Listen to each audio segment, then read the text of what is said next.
New information in a story NBC News has been investigating for months now. The growing use of child labor in the U.S. A 16-year-old from Guatemala died in an accident at a poultry plant in Mississippi last week. NBC's Julia Ainsley has been investigating numerous cases like this across the country. Julia joins us now with what she's uncovered. Julia, what more do we know about this particular accident and setting in Mississippi?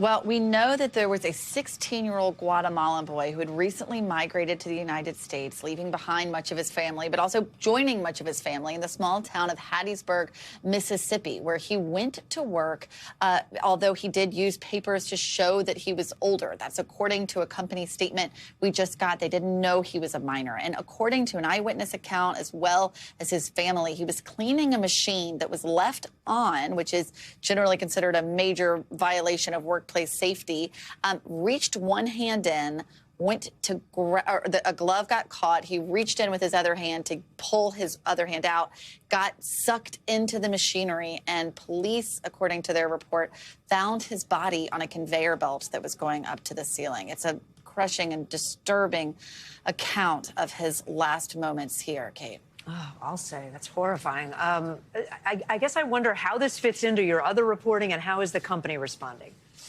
You know, it does fit in, unfortunately, into a new trend we're seeing. The Labor Department says that since 2018, they've seen nearly a 70% rise in child labor violations.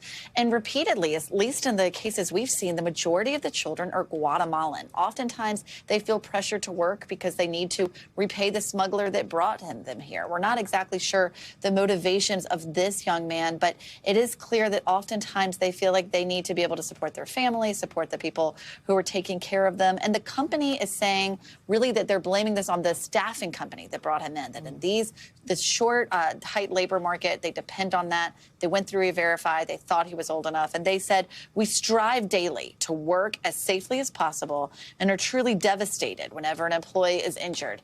Any issues identified in the investigation will be corrected immediately. That's coming from the manager of that Mar-Jac poultry plant in Hattiesburg. And for now, we're getting some really tearful and devastating interviews with the family in Guatemala, and we'll have more of that tonight on NBC Nightly News. Yeah, I was going to remind people about that. You're going to be able to catch all of Julia's reporting on this. It's tonight, NBC Nightly News with Lester Holt on your local NBC station. Thanks for watching our YouTube channel. Follow today's top stories and breaking news by downloading the NBC News app.